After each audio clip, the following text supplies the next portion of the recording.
हाँ तो बेटा हम आ चुके हैं अपनी अगली क्लास में, जिसमें हम पढ़ने वाले हैं प्रश्नावली 1.2 एक्सरसाइज 1.2, जिसमें हम पढ़ेंगे परिमेय संख्या यानी कि रैशनल नंबर और अपरिमेय संख्या यानी कि इरैशनल नंबर। परिमेय संख्या क्या होती है?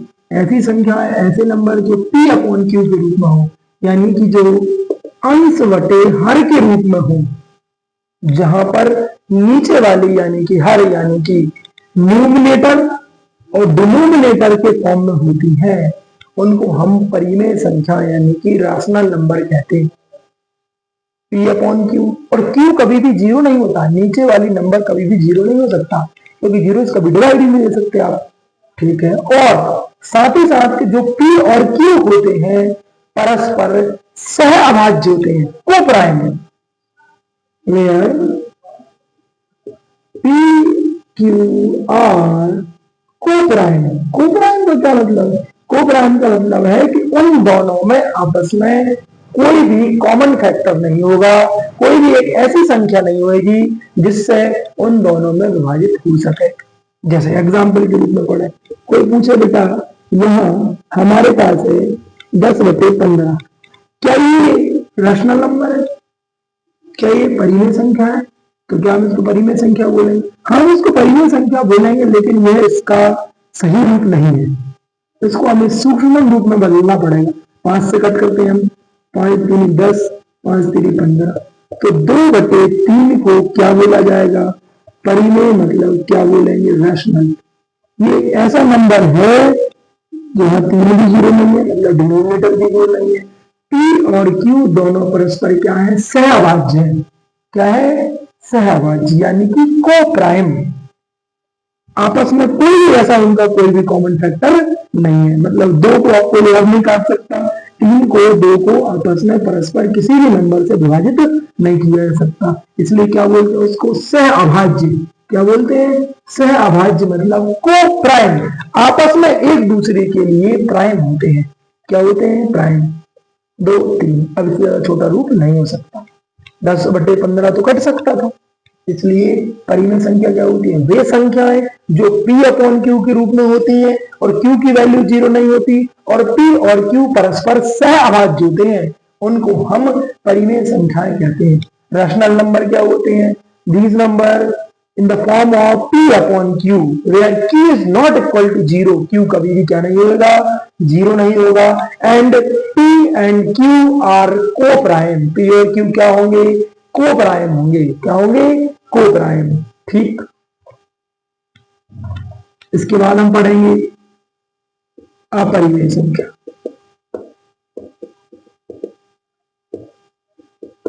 इरैशनल, √2, √3, √5, √7, ऐसे नंबर जो रूट के अंदर प्राइम हो। रूट के अंदर क्या हो? प्राइम। ओके, उनको हम क्या बोलते हैं? इरैशनल, यानी कि अपरिमेय संख्या। रूट के अंदर कौन सी संख्या होगी? अभाज्य संख्या। क्लियर? या फिर पहली बात समझ में आ गई? दूसरी बात, 2 अपरिमेय संख्याओं के या से बनने वाली अपरिमेय संख्या, ऐसा हम यहां पढ़ने वाले। जैसे √2 + √3, यह भी क्या है? अपरिमेय संख्या है। √2 में 5 से मल्टीप्लाई, 5√2, या फिर 7 - √3, बात समझ में आई? या फिर 2 + 5√3, ये सब क्या है? अपरिमेय संख्या है, या अपरिमेय संख्याओं से बनने वाली अपरिमेय संख्या है, यानी कि इरैशनल नंबर है जो काय से बनी होती है? खुद इरैशनल नंबर से मिलकर बनी होती है। ऐसे नंबर जो रैशनल नंबर या रैशनल प्लस इरैशनल से मिलकर बने हुए होते हैं, उनको हम अपरिमेय संख्या कहते हैं, जिनके रूट में प्राइम नंबर होता है। क्या होता है? प्राइम नंबर अभाज्य संख्याएं जिनकी काय में लिखी होती है, करनी में लिखी होती है, इनको हम अपरिमेय संख्या कहते हैं। इनकी सही परिभाषा ये होती है जिन्हें परिमेय संख्या के रूप में नहीं व्यक्त कर सकते,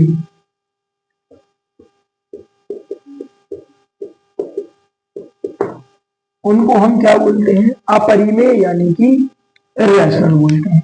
ठीक, विच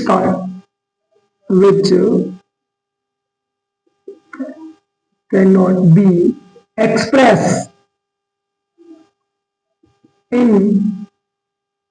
the form of rational number, जिनको रैशनल के फॉर्म में नहीं बता सकते उनको हम इररेशनल बोलते हैं। क्या बोलते हैं? इररेशनल।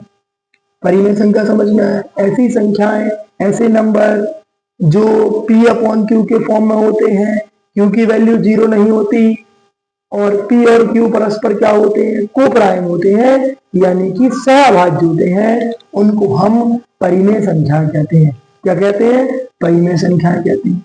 अपरिमेय संख्या क्या होती है? ऐसी संख्याएं जिनको परिमेय के रूप में व्यक्त नहीं कर सकते, परिमेय के रूप में नहीं बता सकते, जिनको हम रैशनल के रूप में नहीं शो कर सकते, उनको हम क्या बोलते हैं? रैशनल बोलते हैं। जैसे कि रूट के अंदर प्राइम नंबर यानी करनी के अंदर अभाज्य संख्या √2, √3, √5, √7, √11, ये सब क्या होंगी? अपरिमेय संख्याएं होंगी। और अपरिमेय संख्या एक तो ऐसे बन जाती है, दूसरा तरीका दो अपरिमेय संख्याओं को जोड़ने से, गुणा करने से, प्लस करने से, माइनस करने से भी अपरिमेय संख्याओं का निर्माण होता है। तो यहाँ हम प्रूफ करेंगे। हमारे पास 2-3 सवाल होंगे जिनमें हम प्रूफ करके दिखाएंगे कि √2 इररेशनल है तो कैसे है, √3 इररेशनल है तो कैसे है, √5 इररेशनल है तो कैसे है। ऐसे कुछ सवाल आ सकते हैं। √7 इररेशनल है तो हमको ये बात प्रूफ करके दिखाना है। ठीक है मेरे प्यारे बच्चों, हम इसको मिटाते हैं और आपके लिए प्रूफ कराते हैं। √2 इररेशनल है यानी कि अपरिमेय है तो कैसे है। चूंकि यहाँ पर बाइलिंगुअल पढ़ा पाना थोड़ा सा मुश्किल होगा, इसलिए √2 को हम पहले हिंदी मीडियम में अपरिमेय सिद्ध करके दिखाएंगे, उसके बाद हम इंग्लिश मीडियम में करके देखेंगे। ठीक है मेरे प्यारे बच्चों? ठीक। अच्छा एक बात बताइए, पाई क्या है? अपरिमेय संख्या है। √2 irrational, sorry pi is irrational. अच्छा 22/7 क्या है? 22/7 परिमेय संख्या है। क्योंकि पाई की जो एक्चुअल वैल्यू होती है वो 3.14 ऐसे डॉट डॉट डॉट आगे की ओर बढ़ती है, इसलिए हम पाई को इररेशनल ही मानते हैं। क्या मानते हैं? इररेशनल। पाई एक अपरिमेय संख्या है। और 22/7 ही पूरा लिख दें, 1.14, 1.6 इस तरीके से आगे जो बढ़ेगी वो अपरिमेय हो जाएगी, लेकिन क्योंकि उसको एग्जैक्ट इसमें नहीं लिखा जा सकता। 22/7 को लगभग विभाजित करके तो लिख सकते हैं, लेकिन 22/7 वाला फॉर्म क्या है? परिमेय यानी कि रैशनल है। और पाई वाला फॉर्म क्या है? इररेशनल है। ठीक है, तो हम यहां प्रूफ करते हैं।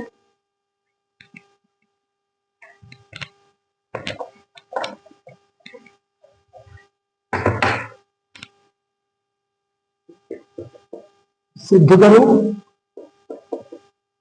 करनी दो एक। पहले हम हिंदी मीडियम में करेंगे, फिर इंग्लिश मीडियम में। सिद्ध करो कि करनी दो एक अपरिमेय संख्या है।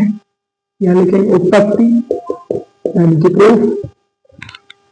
तो हम इसका विरोधाभास, इसका आगे उल्टा लेके चलेंगे, क्योंकि हमको इसको यदि हम परिमेय संख्या के रूप में इसको विभाजित कर सकते हैं, व्यक्त कर सकते हैं, तो इसको हम परिमेय बोल सकते हैं। सबसे पहले हम करनी दो को मान लेते हैं। माना कि करनी दो एक परिमेय संख्या है। इसका उल्टा मान के चलना है, परिमेय संख्या है, अर्थात करनी दो जो है उसकी वैल्यू P अपॉन Q या A अपॉन B कुछ भी लिख सकते हैं हम। क्या लिख दे रहे? A upon B। और B कभी भी क्या नहीं है? 0। तथा या B तथा A तथा B परस्पर परस्पर सह अभाज्य। हमने क्या ले लिया? सहभाज्य। मतलब इसको हमने किस रूप में व्यक्त कर लिया? परिमेय के रूप में। हम ये मान रहे हैं एक सेकंड के लिए, कुछ समय के लिए, कि जो करनी दो है वह परिमेय संख्या है। अपरिमेय प्रूफ करके दिखाना, हमें क्या प्रूफ करके दिखाना है कि अपरिमेय है। लेकिन हम अपरिमेय को सीधे तो व्यक्त नहीं कर सकते, इसलिए हमने 1 मिनट के लिए मान लिया कि यह क्या है? परिमेय है। मतलब इसको हमने a बटे b के रूप में व्यक्त कर सकते हैं, जहां b 0 नहीं है और ये दोनों परस्पर क्या है? अभाज्य। तो हमने इसको और सॉल्व किया, रूट इस साइड ले गए, करनी उस साइड ले गए, तो वह करनी उस साइड जाकर वर्ग के रूप में व्यक्त हो गई। रूट इधर जाके क्या हो गया? Square. 2 a square b square. ठीक, तो गुणा करा, 2b स्क्वायर बराबर कितना हो गया? a square. 2 बटे में चला गया, तो b स्क्वायर बराबर क्या हो गया? a स्क्वायर बटे 2। इसका क्या मतलब है कि a स्क्वायर काय से विभाजित होता है? 2 से, जो कि क्या बोल रहा है? अर्थात या अर्थात देखिए, लेकिन में लिखना है, अर्थात a स्क्वायर 2 से विभाजित होता है, 2 से विभाजित होता है, या a 2 से विभाजित होता है।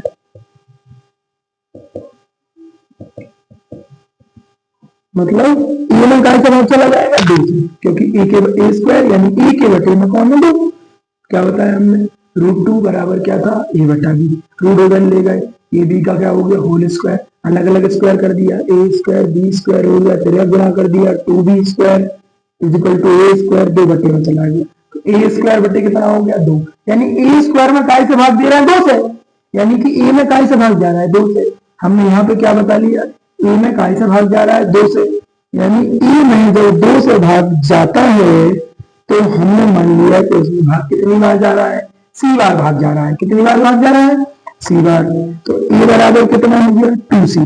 कितना हो गया बेटा? 2c। a बराबर 2c हो गया, जिसको हमने वापस काट दिया, समीकरण नंबर 1 में रखो। b स्क्वायर बराबर a की जगह पर 2c, उस पर क्या है? स्क्वायर, डिवाइड हो कितना चल रहा है? 2। इसको हल करो, b स्क्वायर बराबर कितना हो गया? 2 का स्क्वायर 4, c स्क्वायर बटे कितना है? 2। ठीक है, और चलो, b स्क्वायर बराबर 2 से 4 2 बार काट दिया, 2c स्क्वायर 2 डिवाइड में ले गए, b स्क्वायर के डिवाइड में कौन चला गया? 2। काय की वैल्यू आ गई? c square. मतलब c स्क्वायर बराबर कितना? b स्क्वायर बटा 2। इसका क्या मतलब निकला? इसका मतलब ये निकला कि b स्क्वायर 2 से विभाजित होता है, मतलब b स्क्वायर में 2 से भाग जाना है। या हम ये लिख सकते हैं कि जो b है वो 2 से विभाजित होता है। देखो हम 2 बातें बोल दी, a 2 से विभाजित होता है और b 2 से विभाजित होता है। इसका मतलब यहां क्या बता दिया हमने? a तथा b को संख्या 2 विभाजित करती है,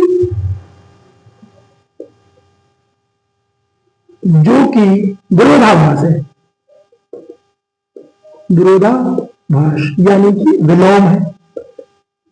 कैसे विलोम है? हम शुरू में क्या बोल रहे थे? a तथा b परस्पर क्या है? सहअभाज्य। इनको कोई विभाजित नहीं कर सकता। a और b को आपस में किसी भी नंबर से विभाजित नहीं किया जा सकता। और हम लास्ट में जाके क्या बोलने लगे कि a और b को 2 विभाजित करता है। पुनः बताते हैं, √2 बराबर क्या ले लिया? ab। रूट इधर ले गए, ab का स्क्वायर हो गया, a स्क्वायर b स्क्वायर कर दिया, फिर गुणा करा 2b स्क्वायर, 2 बटे में चला गया। मतलब हमने क्या बताया? a स्क्वायर को 2 विभाजित कर रहा है, यानी कि a 2 के द्वारा क्या हो जाता है? विभाजित हो जाता है। a में 2 भाग दे देता है। हमने देखा a में जब 2 भाग देता है तो वो कुछ ना कुछ बार भाग के जाएगा, तो हमने a में 2 से भाग देते हैं, तो हमने मान लिया कितनी बार भाग गया? c बार भाग गया। फिर गुणा कर दिया, a की वैल्यू कितनी आ गई? 2c। हमने 2c ऊपर रख दिया यहाँ पर, समीकरण 1 में यहाँ रखा 2c का स्क्वायर, नीचे क्या चल रहा है 2 का स्क्वायर 4, c स्क्वायर 2 से 4 2 बार काट दिया, देखिए 2 बटे में चला गया, तो b स्क्वायर बटे 2 बराबर कितना हो गया c स्क्वायर, यानी कि b स्क्वायर में 2 से भाग जा रहा है, यानी कि b में भी 2 से भाग जा रहा होगा। हम शुरू में बोल रहे थे कि दोनों परस्पर सहअभाज्य है, और हम आखिरी में क्या बोलने लगे कि a में भी 2 से भाग जाता है, b में भी 2 से भाग जाता है, तो ये हमने शुरू में माना था उसका हम विलोम बोल रहे हैं, मतलब उल्टा बोल रहे हैं। एक्चुअल में शुरू में हमने जो माना था वह बात सही थी। कैसी बात सही थी कि a और b परस्पर सहअभाज्य है, फिर हम बोलने लगे कि अरे यार वो दोनों उन दोनों को 2 विभाजित करता है, तो ऐसा थोड़ी पॉसिबल है। इसका मतलब ये जो है कि वो है कभी भी परिमेय संख्या नहीं हो सकती, अर्थात कर्ण 2 परिमेय संख्या नहीं है, परिमेय संख्या नहीं है, अपरिमेय संख्या ही है।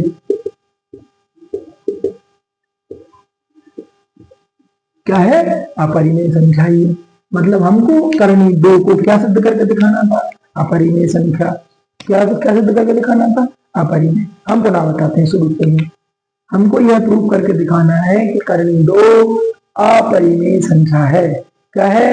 अपरिमेय संख्या है। क्योंकि हम सीधे सिद्ध नहीं कर सकते, इसलिए हमने उसका विरोधाभास ले लिया, इसलिए हमने मान लिया कि वह क्या है? परिमेय संख्या है। मतलब परिमेय संख्या है तो उसको a बटे b के रूप में व्यक्त कर सकते हैं, a बटे b के रूप में व्यक्त कर सकते हैं, जहां a और b क्या चीज है?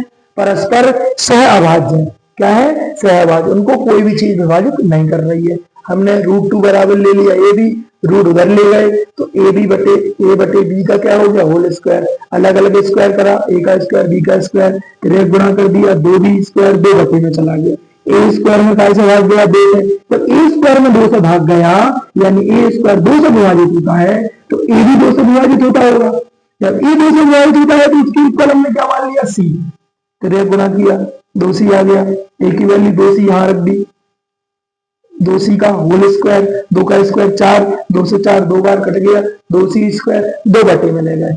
b स्क्वायर में काय से भाग दिया? 2 से, यानी कि b स्क्वायर 2 से विभाजित होता है, यानी कि b 2 से विभाजित होता है। हम शुरू में बोलने लगे थे 1 से 2 से विभाजित होता है, फिर कहते हैं कि b 2 से विभाजित होता है, इसका मतलब a और b दोनों के दोनों 2 से विभाजित होते हैं। जब ये दोनों के दोनों 2 से विभाजित होते हैं तो वे कायदे से सहभाज्य तो नहीं कहलाए।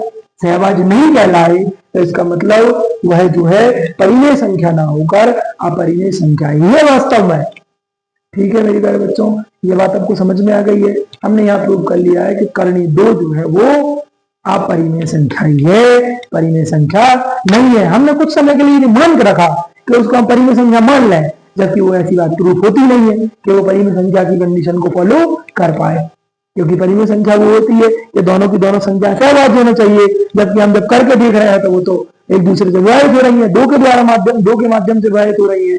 तो वह हमने मान लिया कि वह परिमेय कभी नहीं हो सकती, अपरिमेय होगी वास्तव में। ठीक है मेरे प्यारे बच्चों, अब हम अगली संख्या को करते हैं। अब इंग्लिश मीडियम में करते हैं अगले वाले क्वेश्चन को।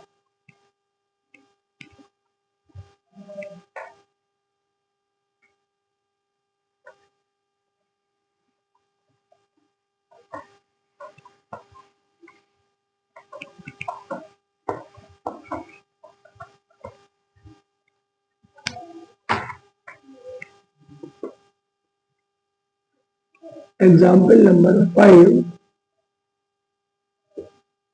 Prove that √3 is an irrational। हमको ये प्रूव करके दिखाना है कि यह इरेशनल नंबर है। क्या है भैया? इरेशनल। तो हम डायरेक्ट तो इरेशनल प्रूव नहीं कर सकते, इसलिए हम इसको रैशनल ही मान लेंगे। क्या मान लेंगे? रैशनल ही मान लेंगे। तो लेट √3 इज रैशनल नंबर। कौन सा नंबर है? रैशनल नंबर है। ठीक, रैशनल नंबर है कि √3 को हमने क्या लिख दिया? a बटे b लिख दिया। b क्या नहीं है? 0। a और b क्या है? को प्राइम है। रूट घर ले गए, 3 इज इक्वल टू a/b का whole square, 3 a square b square cross multiply किया, a square is equal to 3b², या फिर 3 डिवाइड में चला गया, a square by 3 is equal to b², b² is equal to a square upon 3² लिख दिया। क्या बोल रहे हैं, a square is divided by 3 और a is divided by 3, divided by 3। ठीक है, तो एक ए को कौन डिवाइड कर रहा है, 3। जब ए को जब 3 डिवाइड कर रहा है तो हमने उसको क्या मान लिया, सी ले लिया, अज्यूम कर लिया। A is equal to 3c, a is equal to 3c, put in first में पुट कर दिया।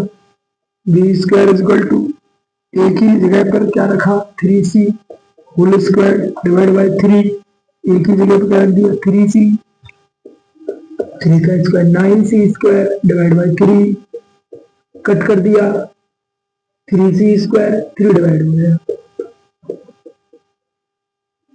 b स्क्वायर डिवाइड बाय 3,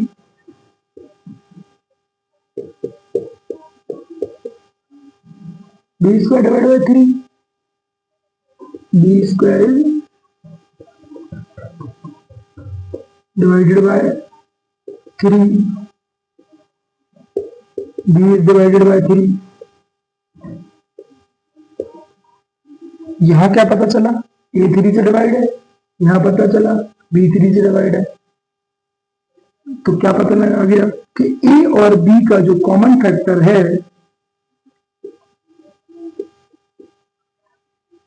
और a and b is 3।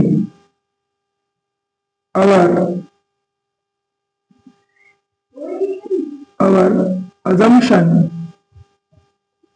is wrong। जो हमने अजम किया था वो क्या है, रॉन्ग। हम शुरू में क्या ले रहे थे कि वो इर्रेशनल है, क्या ले रहे थे, इर्रेशनल। ये बात हमको प्रूव करके दिखाना है कि वह इर्रेशनल है। हमने मान लिया कि वह इर्रेशनल ना होते हुए रैशनल है, क्या है, रैशनल। तो √3 is equal to a upon b, हमने रैशनल की जगह पर उसको क्या ले लिया, रैशनल ले लिया। क्या ले लिया, रैशनल। और a और b क्या है, को-प्राइम है। तो √3 उधर चला गया, a अपॉन b का होल स्क्वायर हो गया, a स्क्वायर b स्क्वायर हो गया, तो 3b², a स्क्वायर मतलब a square is equal to 3b², 3 divide में चला गया, a स्क्वायर में 3 से डिवाइड गया तो a में भी 3 से डिवाइड जाएगा। जब a में 3 से डिवाइड जाएगा तो हम मान लिया तो c टाइम जा रहा है divide, a is equal to 3c हो गया। इसको हमने फर्स्ट में पुट कर दिया, 3c का whole square divide by 3, 3c का स्क्वायर 9c², 3 से 9 कट गया, 2 टाइम 3 डिवाइड में चला गया, b² बाई 3। तो b² भी 3 से डिवाइड है, यानी b भी 3 से डिवाइड हो गया। जब हमने शुरू में बताया कि a भी 3 से डिवाइड है और b भी 3 से डिवाइड है, तो दोनों का कॉमन फैक्टर 3 हो गया। क्या हो गया, कॉमन फैक्टर 3। तो आवर अजम्पशन इज रॉन्ग। तो हम क्या बोल सकते हैं, हेंस √3 इज एन इर्रेशनल। क्या बेटा, इर्रेशनल ही है, वह रैशनल नहीं है, क्योंकि रैशनल होने के लिए उनको को-प्राइम होना पड़ेगा और वह को-प्राइम हो नहीं रहे। ठीक है, अब अगले सवाल में अगली क्लास में मिलते हैं। धन्यवाद।